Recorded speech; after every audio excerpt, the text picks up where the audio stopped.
So, welcome to everyone. My name is Anne-Charlotte Trapp.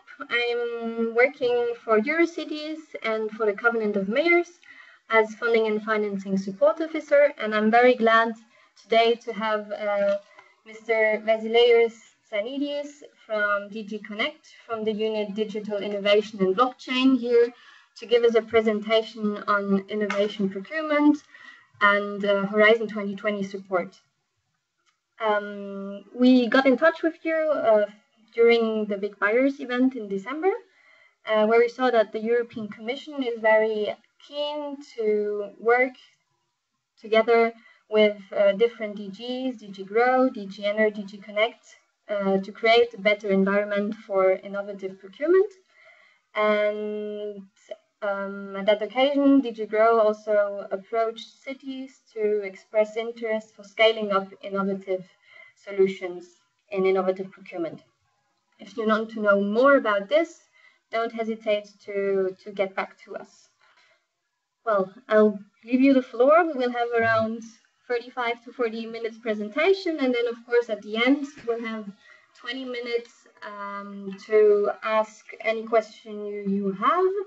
I will ask you to keep yourself muted during the entire webinar, and once you have questions, just to type them in on the left corner of your screen into the chat, and we will connect the questions and read them out loud, and Mr. Tsanidis will then be able to answer that questions directly. Thank you very much. First of all, I would like to thank Eurocities for this opportunity to present the European Commission initiatives on innovation procurement, and of course to thank you for joining this webinar, which I think that it will be useful for you, as the main information is addressed to procurers like you, to cities. I will start my presentation with a definition of sorry, like this. Okay. With a definition of innovation procurement. You've heard from Anne-Charlotte that the intention of a lot of DGs in the European Commission is to support innovation procurement.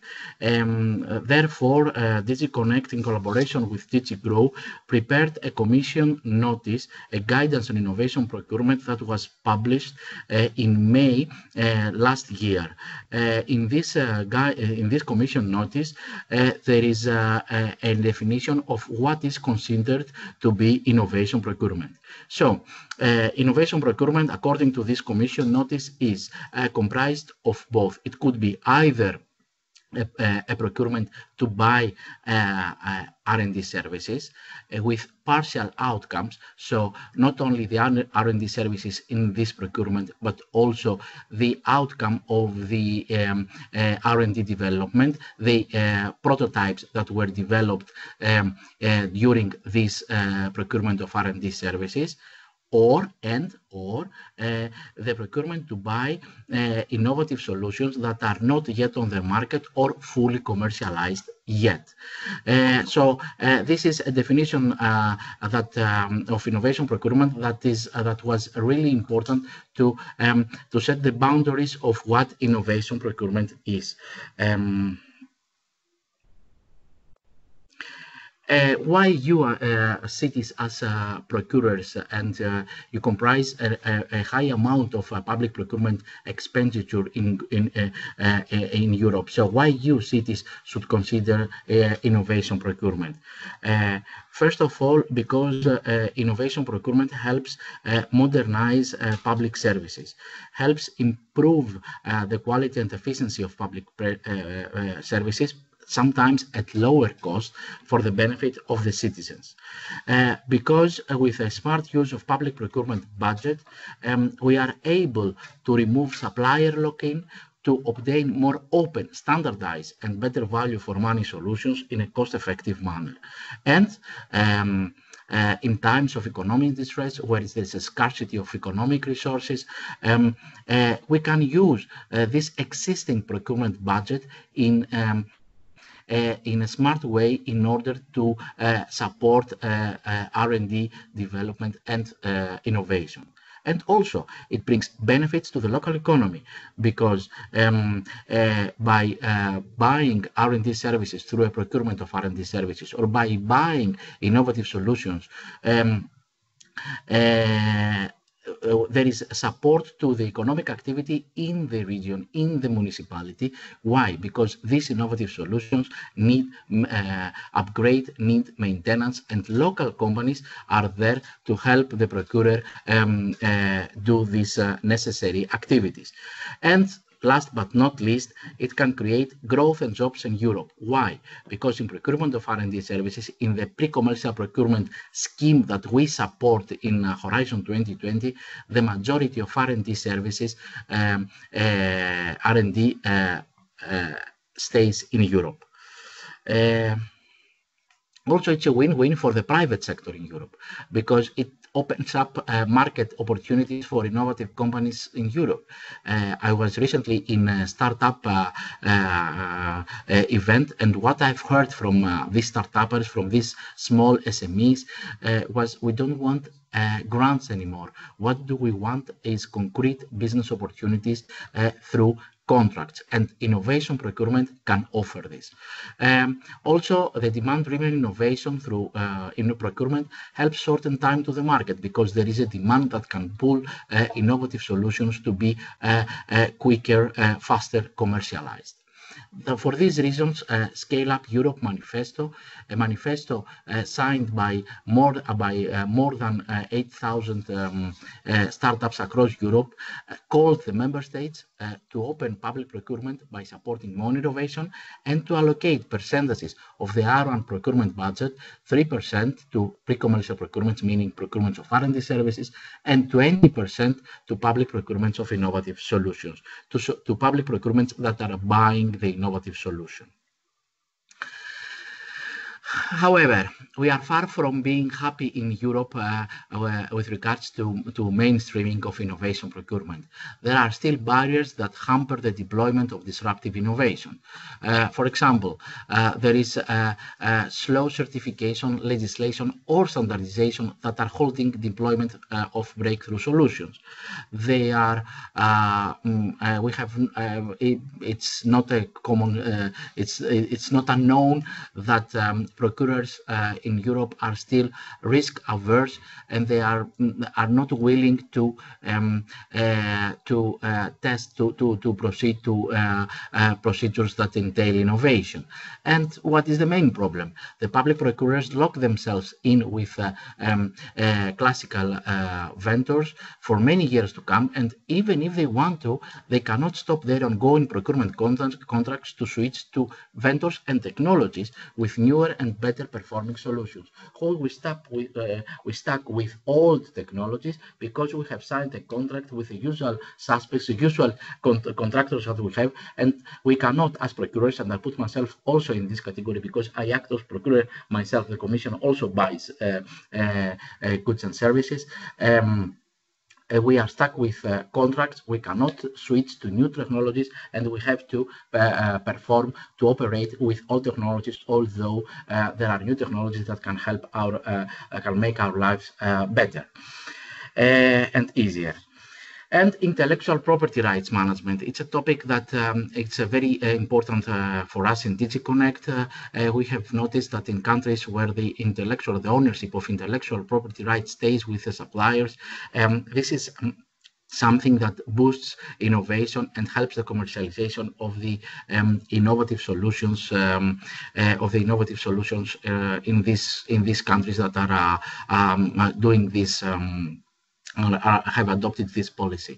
The new public procurement directives stay silent on this topic. They leave the choice to allocate intellectual property rights to the procurer or So he can write in the tender documents that he could own the ownership of the intellectual property rights, or he could transfer the intellectual property rights to the suppliers, and he could, of course, keep some usage rights of these rights. This is something, I mean, by leaving ownership with the suppliers, ownership of intellectual property rights with the suppliers, it helps commercialization of the innovative solution, because let's face it, we as procurers, we don't care about the ownership of the owner of the intellectual property rights. What we do care for is the actual the usage of these intellectual property rights. What cities and regions could do in order to support and to help innovation procurement. First of all, to set a priority, the political engagement is necessary. There are some cities, regions that have set as a priority the modernization of the public sector by putting some quality and efficiency improvement targets.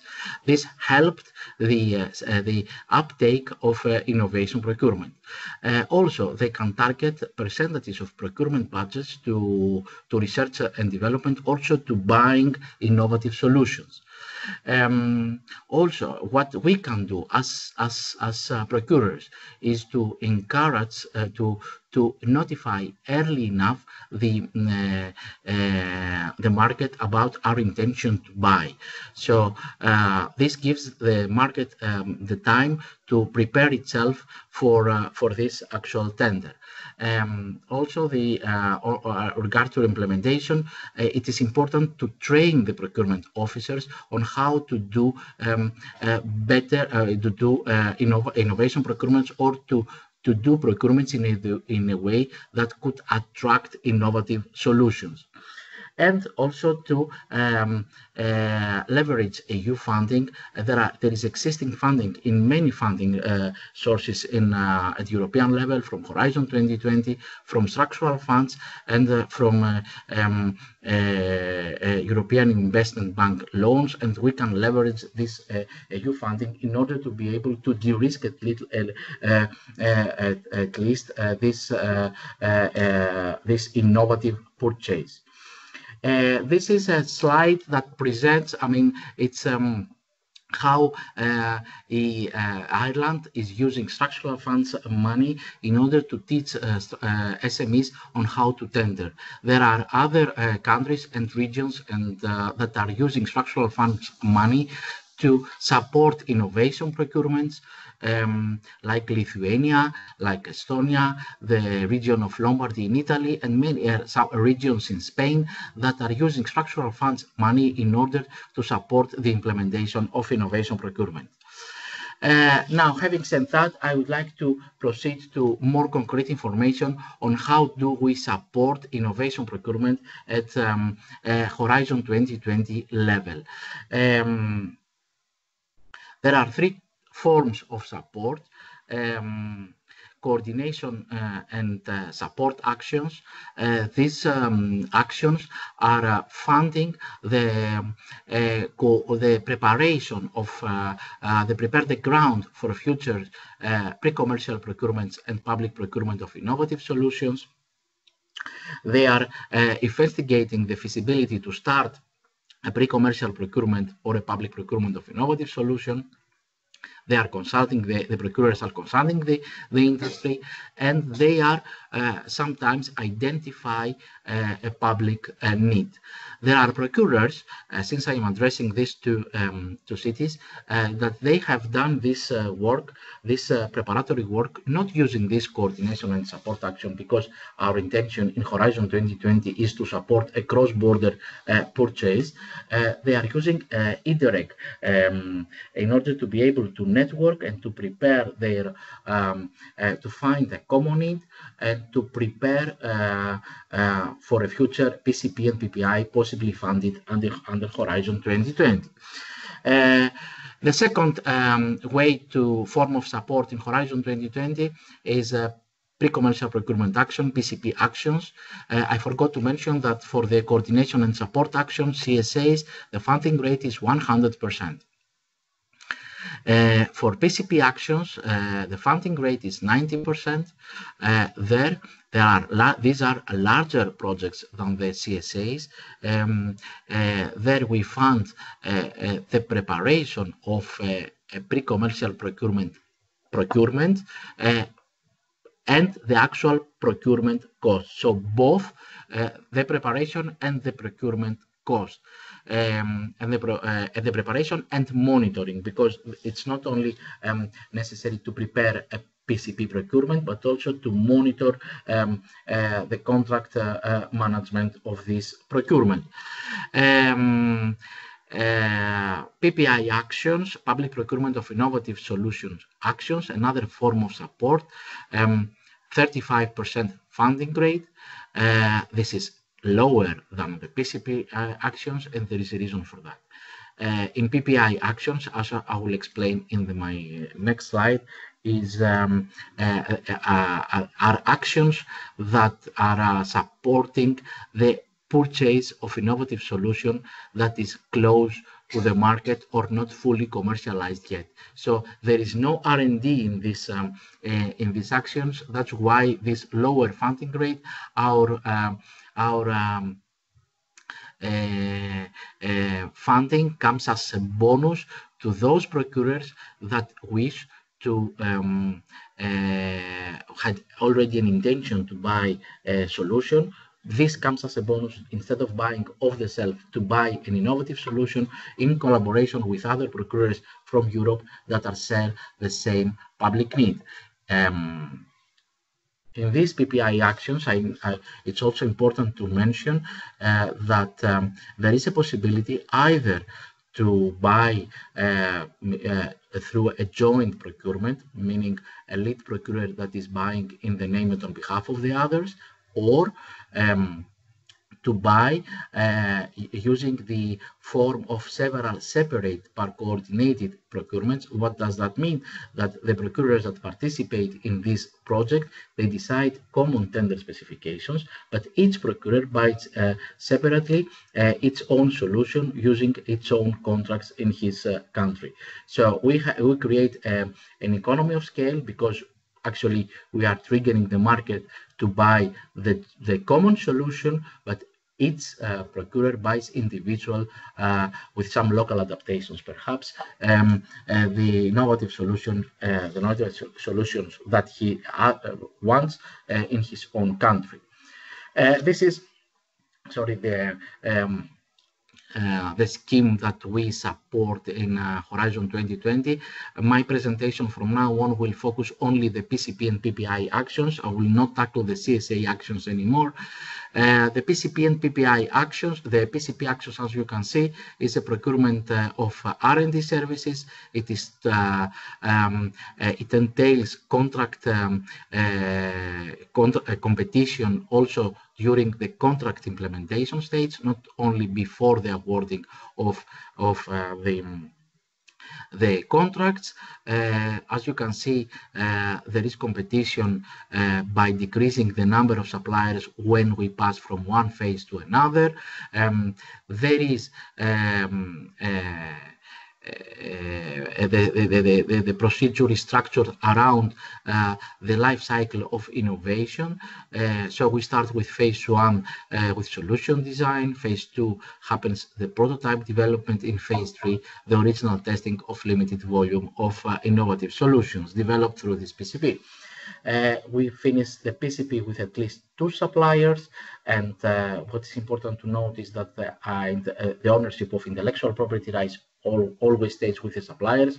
That means that the procurers buy cheaper R&D services, and the majority of R&D services has to happen in Europe. And PPI is a procurement of innovative solutions. No R&D involved in PPI, only the actual purchase of the innovative solution that is not fully commercialized or not yet on the market. And we don't just buy the innovative solution, but we monitor the deployment of the innovative solution in the services of the procurer. Forgot to mention that for PCPs, phase 0 curiosity-driven research, it doesn't play any role. For us, for this type of procurements, your need, your public need, is the basis for both procedures. So it's really important to identify a public need that could be tackled through either PCP or PPI, depending on the availability of market, to offer some solutions for this public need. Why do we support European cooperation on PCP-PPI? In order to speed up public sector modernization, to get better value for money through cooperation, because in that case we enable the public sector across Europe to collaborate and to share cost and experience, to address issues of common interest together, so a city that faces one challenge may join forces with another city that shares the same problem and trigger the market to deliver a solution in a better price, because actually we create an economy of scale, but also this helps the standardization of the solutions that were developed or deployed through these procurements. And because we create growth and jobs in Europe, because especially in pre-commercial procurements, the majority of R&D stays in Europe, and this is really important for us Europeans in Europe and associated countries in Horizon 2020. These are the participation requirements in the Horizon 2020 calls on PCP and PPI actions. The general Horizon 2020 requirement, minimum 3 independent participants from 3 different member states or associated countries, of which this is specific for this calls requirement, minimum 2 public procurers from 2 different member states or associated countries. So I will give you an example. One city from Belgium, the city of Brussels, plus a city of Paris make a buyers group. So we have 2 public procurers from 2 different member states, but we still need 1 extra as to respect the general requirement of Horizon 2020. So if these cities, for example, join forces with a university or an innovation agency from Italy, this is a minimum eligible consortium for these calls.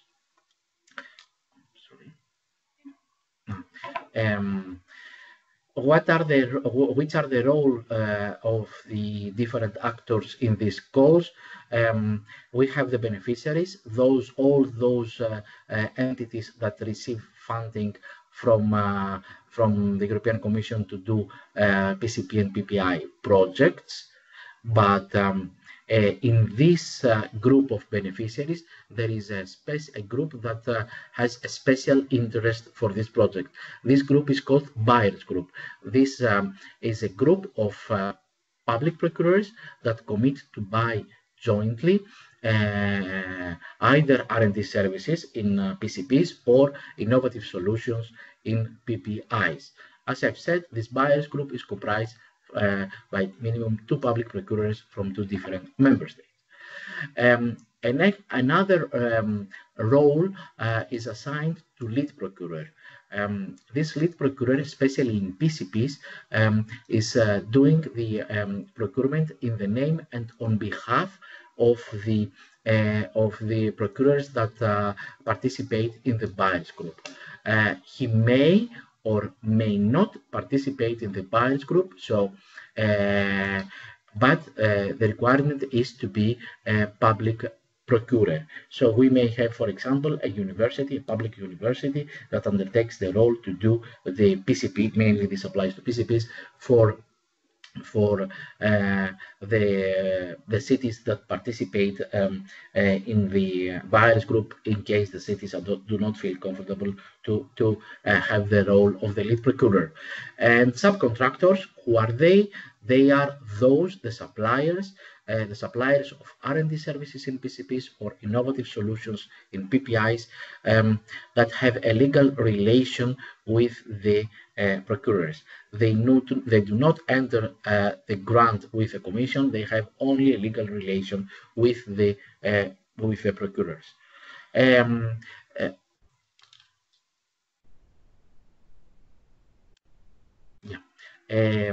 What is covered in PCP and PPI actions?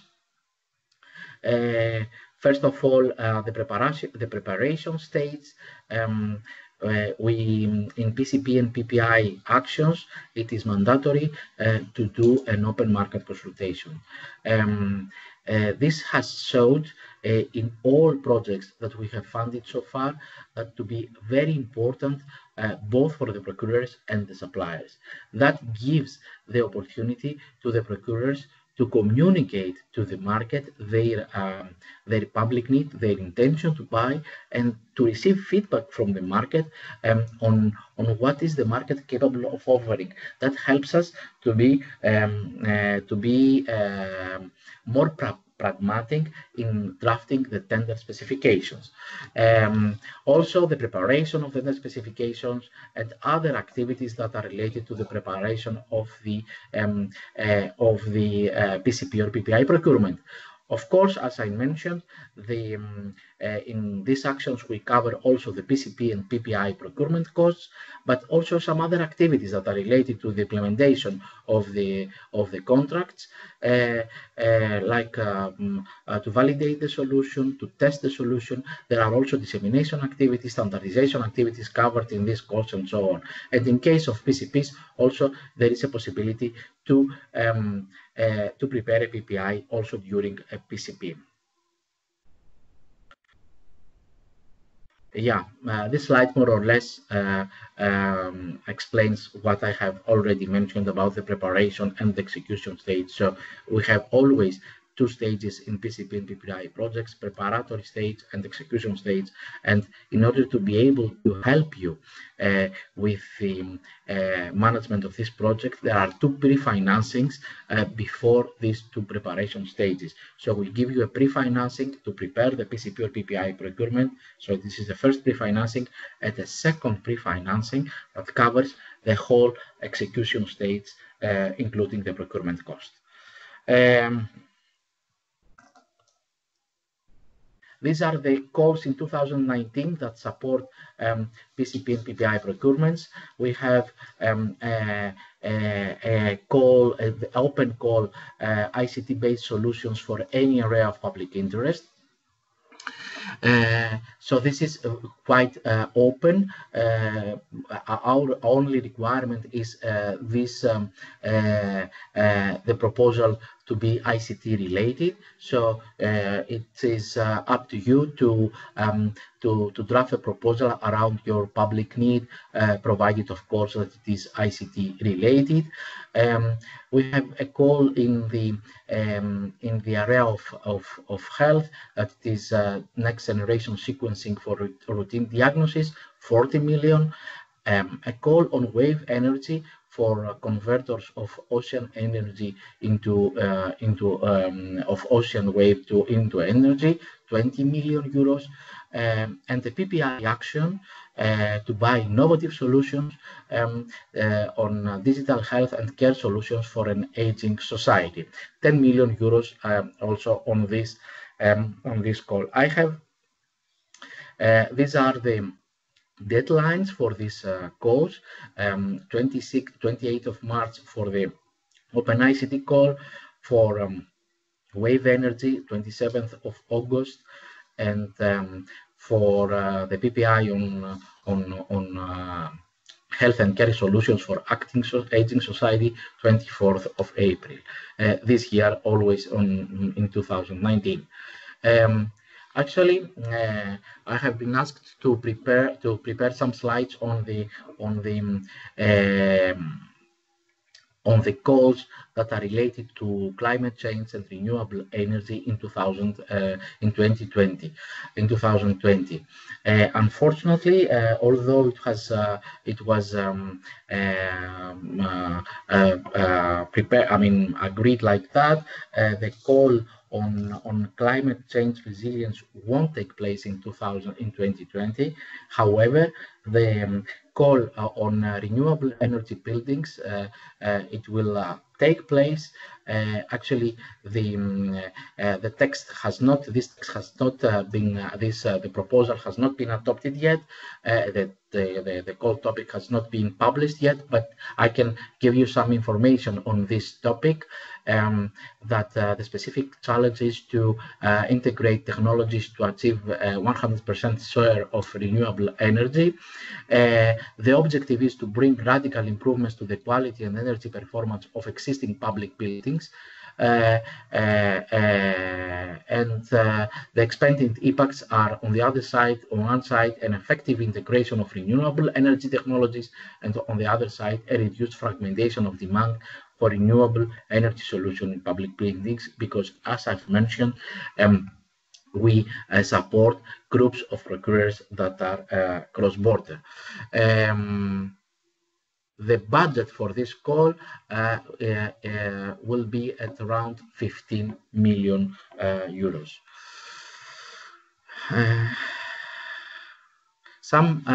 You may think that what I have said about these calls, that it doesn't happen and nobody is doing PCPs and PPIs, why should I do a PCP or PPI? You are wrong if you are thinking like that, because there are a lot of examples of innovation procurements, of course, at Horizon 2020 and FP7 levels, but also at national, at regional levels. I will give you some examples of innovation procurement projects mainly funded by Horizon 2020 and FP7, where the protagonists are mainly cities like you. So we have first one project that is called Select for Cities. Cities like Antwerp, Copenhagen, and Helsinki joined forces to develop an open service-oriented platform that enables large-scale co-creation, testing, and validation of urban Internet of Everything applications and services. SmartNet, we have water utilities also join forces to improve customer service, decrease operating costs, to prioritize infrastructure investments, and contribute to water conservation. And all this will lead to the development of innovative standardized solution for these water utilities across Europe. Fabulous PCP, pre-commercial procurement, where cities like Helsinki City, the municipality of Lamia in Greece, the city of Helmond in the Netherlands, joined forces to implement the pre-commercial procurement to develop and test innovative solutions that are capable of operating a fleet of autonomous minibuses in normal urban environments. The aim is ultimately for the operation of an autonomous bus line as part of the public transportation ecosystem. And last but not least, a PPI, again, procurers, among them also cities like the city of Liverpool in the UK and city of Helmond in the Netherlands, joined forces to buy innovative solutions, to buy and deploy innovative solutions, innovative ICT-based telecare services for frail elderly that suffer from multiple conditions such as heart failure, diabetes, etc. Because they created economies for scale, this project managed to buy innovative solutions that led to a 90.8% reduction in hospital visits, decreased risk of death by 29%, and the implants were successful in 98.12% cases compared to 90% under the old approach. So they managed to trigger the market to deliver better solutions than existing on the market because they had created economies of scale. They used their purchasing power towards this direction. In these slides, you can find some more information on the projects, on how to participate on Horizon 2020 calls, Horizon 2020 manuals, and so on and so forth. And I would like to finish my presentation by presenting you a recent initiative published by DG Connect. It is we tried to benchmark the policy framework to support innovation procurement across Europe. The intention of this initiative was to map the progress made in the 28 member states, Norway and Switzerland, on the implementation of policy measures to mainstream innovation procurement.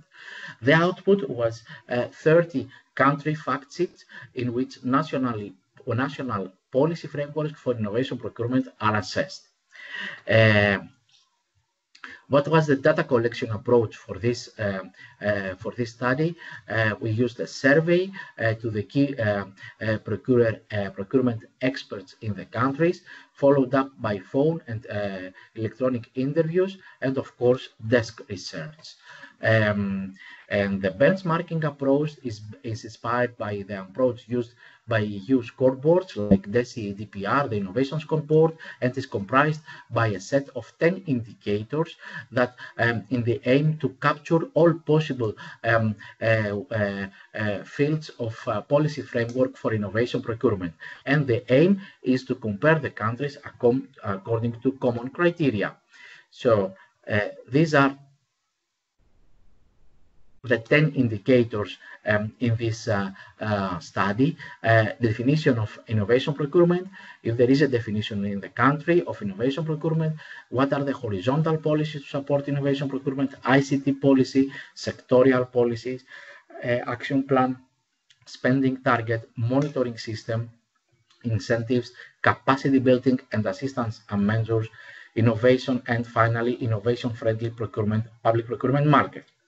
Why am I presenting this study to an audience comprised mainly by cities?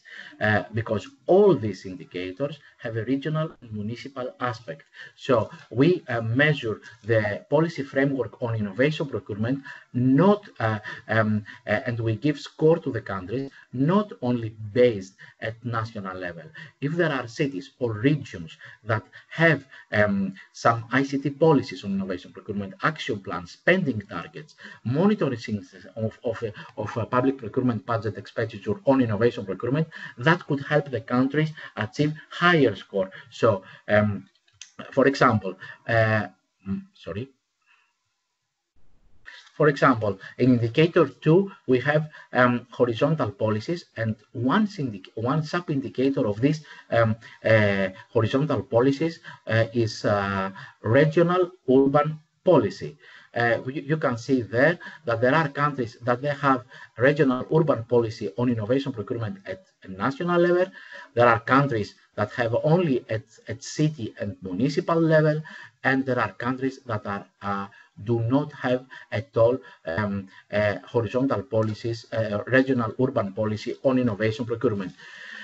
So your input is really important to let us know whether we have, there are cities out there in Europe that foresee some activities on innovation procurement, and that could help the scoring, the score of the country. This is the draft ranking that resulted from the findings of this study. First comes Finland as a strong performance, followed by Austria, Netherlands, Belgium, Sweden, Estonia, Norway, Spain, UK, Germany, and so on.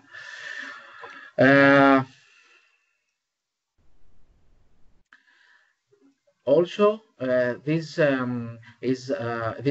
illustrates the position of the member states, of the countries, according in relation to the average of the EU on this matter.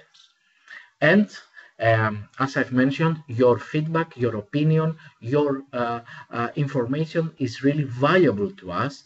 That's why I would like to invite you to visit this online consultation, to read the country profiles, because we have justifications for each indicator as sub indicator, and to let us know via this online consultation whether we have missed some information regarding your city that could help the country achieve higher score in this ranking.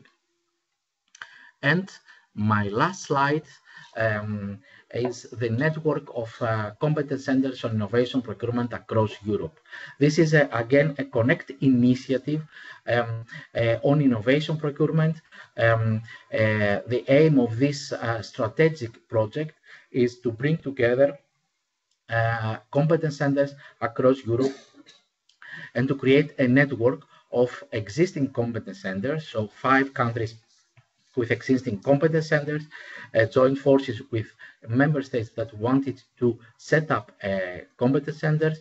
So they will create a network of 10 competence centers in countries like Estonia, Greece, Ireland, Italy, and Portugal. These are the countries that will set up a competence center on innovation procurement, and the countries with existing competence centers of innovation procurement are Austria, Germany, the Netherlands, Spain, and Sweden. The aim is to create a point of reference in the country on innovation procurement and to help all procurers that within the country to do more and better innovation procurement. You may visit the webpage of this project, and if you come from these countries, you may contact the competence centers in order to ask more information about the state of play of innovation procurement in your country. And having said that, I would like to thank you very much for your attention. And of course, the floor is open to any question that you may have from this presentation. Thank you very much for this very detailed presentation. As I said at the beginning of the webinar, you can now ask your question by typing in your question in the conversation you have on the right side of your screen, and we will connect them. If there's no question by now, we have a question from our side we can ask you, and feel free in the meantime to type in your questions. It can also be specific questions on the ICT-based solution for any area of public services. Call any of these calls. Mr. Tsanidis is very happy to answer your question. Yeah, maybe I'm going to ask you something which is related to this workshop we had with Oslo at the DG, and there we had a conversation with some of our member cities, and I think this is all very exciting, and the cities are generally excited about this new innovative procurement. One issue that sometimes comes up when you wait for the suppliers, for the market to respond, is that this might take a long time. So, for instance, they were giving the example of Oslo, which is trying to procure to make sure that they're going to have zero emission construction sites, and it took a long time to then have a response from the market. So my question here is more about a bit about the timing, if there are specific requirements about timings, if you know anything related to that, or in general, because sometimes cities are very happy to embark on this, but they have to maybe deliver in due time certain services, and I understand that this is about innovative things, so it's yeah. Yeah, thank you very much for this question. If I remember well, the case is that the city of Oslo wanted to trigger the market to deliver something on time and at better price. Yes. But actually, the city itself couldn't offer the demand that was needed in order to trigger the market towards this specific direction. There was no interest from the market to do that for only one mini city. That's why not many, but one supplier that has a specific need, because that requires also investment from the supplier as well. When they created a group of cities and group of cities that actually or served the same public need, that was different because they created economy of scale, and they the market then was more, if I remember well this situation. However, the reply to you is that the demand, the supply side is more ready to respond to the needs of the procurer when the procurer represents a bigger player on the market. They are the market, the suppliers are ready to do the investments that are necessary in order to deliver, of course, if this what the procurer needs and asks the market to do is something pragmatic and can be done. But if that is feasible, then the market will respond to that. This is the experience that we got also from the projects that we found in DG Connect. By creating economies of scale, and especially at cross-border level, you trigger the market to deliver solutions better at better in quality and in a more cost-effective manner. Yeah, no, I think that answers my question. And if I may, while we wait for maybe the participants to come up with their own questions, maybe I can ask another small question, which came again from the workshop because I think it was very useful. One aspect that they also talked a lot about was about training the procurers, and I'm very happy to see that today you presented an initiative that is trying to overcome that challenge. So that is very promising. Another thing that also came out a lot was more about different regulations, so there is obviously an incentive to join forces to have economies of scale and have a response from suppliers, but sometimes what cities are telling us is that they have very different laws and regulations, and that sometimes it's very challenging for them, and it might become a burden to go out together, because then the solutions are there are a lot of questions in this question. First of all, what is important for the procurers, also, I'm procurer. I'm from procurer myself, and I used to work for the region of Central Macedonia in Greece, so I know how regions and cities work. Is important to break the silos first. In many cities and regions that I know, the public procurement officer is one officer that he or she is disconnected from the rest of the activities of the city, of the region. So there is no connection between the strategic planning of the city and the procurement officer, because we are planning strategically the activities of the city, of the region, but then we ask the poor public procurement officer to implement our strategic planning, whereas he was not part, or she was not part in this exercise. So there has to be let's say a collaboration between different departments of the city, the expert fields, the public procurement officer, and the lawyers that are supporting the procurement officers, in order to be able to overcome the burdens that sometimes the lawyers unnecessarily put, because they are not part of the whole chain. So it is important to create a more within the city and the region, and in every, I would say, organization, a more public procurement friendly approach to integrate public procurement, and to stop viewing public procurement as a tool where we purchase ad hoc needs and off the shelf sometimes, but to view it as a strategic tool that will help achieve the goals set by the organization, by the city, by the region. Yeah, no, We have a very important weapon in our hands, and we have to learn how to use it. definitely. No. I completely agree with all these remarks, and I think that the Commission is also trying to push more for best practices in this era. I don't know. I am aware of new best practices that are gonna come out more related to social procurement, buying social. I know that Yeah, DigiGrow is currently working on updating this, and yeah, I think they're yeah. gonna.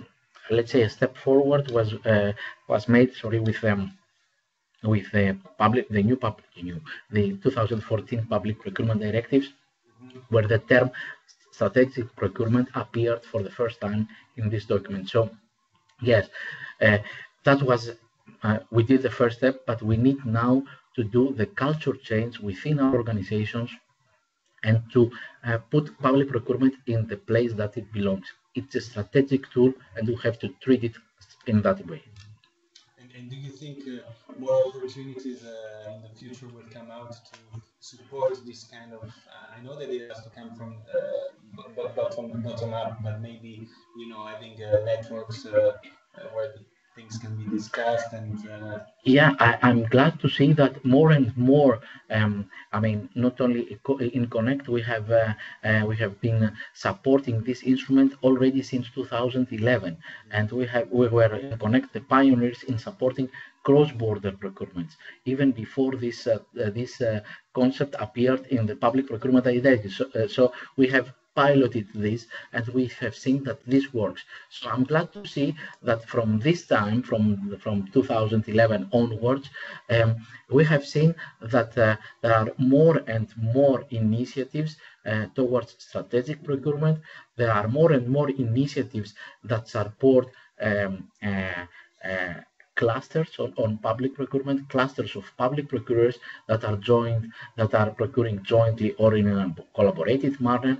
And I hope that this will come will be mainstreamed in the future. Uh, our intention, that's why we published the study in DigiConnect on innovation procurement, that is my territory, my area. We wanted to map all these activities that are creating the environment that help innovation procurement mainstream in the be mainstreamed in the member states. That's why this study with a policy support framework is one step forward that gives us a view of what is going, an idea of what is going on in the member states in this direction. Yeah, that's excellent. Yeah. I don't know if there are other questions from the participants. It seems like you are a bit shy today, but I don't know. We have 5 minutes 5 minutes left. left. So if you have any question, please address it now, because otherwise maybe I might have one last aspect to just end this webinar on a happy note. We were very happy to see that you showed us some examples of successes. I don't know. Can you maybe because from the outside it looks all very nice, but at what stage is there any of these example that is at a stage where they're already where the procurement is everything is finished and they deliver the product and it's working well, or is it? Yeah, yeah. First of all, the last example, the PPI that I showed you, has already finished. So they already bought the solutions, and the results, the figures that I gave you, are from the innovative solutions that they bought. So they bought better solutions because they bought innovatively, and they just didn't buy off the shelf. But yeah, we have there are a lot of EU funded, because there are also national or regional PCPs and PPIs. You funded PCPs and PPIs mainly funded from FP7, not from Horizon 2020. And yeah, and there are a lot PCPs that already doing a PPI in order to buy the innovative solutions. But also we have seen very encouraging results from these instruments, both for the procurers and for the suppliers. For the procurers in PCP, they are buying 50% cheaper R&D. That means, and there is a reason for that, because they leave the IPR ownership with the supplier, so they get only usage rights, and the suppliers, of course, submit lower offers. And there is competition also during the contract implementation stage. So the suppliers compete each other, not only in quality but also in price, and this is for the benefit of the procurer. But also there are important results for the suppliers themselves. We have seen a an increasing number, much higher than the average procurements, especially in PCPs, from startups and SMEs participating in these procurements, and this is very encouraging. I think one of the regions, not only the only one of the regions is the open market consultation, because the procurers have the possibility to communicate their need with the market and to communicate also to smaller companies. Also, another reason is because the procurers in those EU-funded projects do not put very strict selection criteria that hamper the participation of smaller companies. For example, very high annual turnovers that by default exclude the SMEs from participating in these tenders. So yeah, we believe that it is a win-win both for the procurers and the suppliers.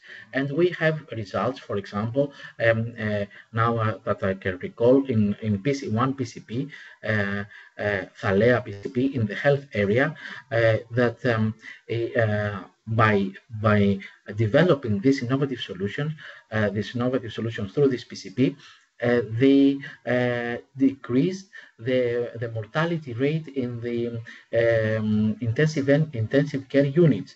So they were so happy with this solution that during the PCP they started to PPI to buy the innovative solution. Okay. Oh, that's yeah. So yeah, I'm sure like more questions will come up because we have a lot of people that are interested in procurement. And yeah. We have a working group that is dedicated on these aspects. Yeah. So I'm sure like more specific and detailed questions yeah. on the tender will come up. We don't say that it is an easy topic, but we say that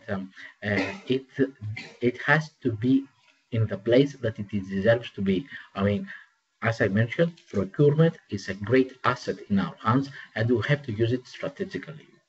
Thank you very much. Thank you very much. Thank you also to all of you who participated today. The PowerPoint as well as the recording of this webinar will be available on the Covenant of Mayors website and as well on the members page of Eurocities. Thank you very much and have a good afternoon.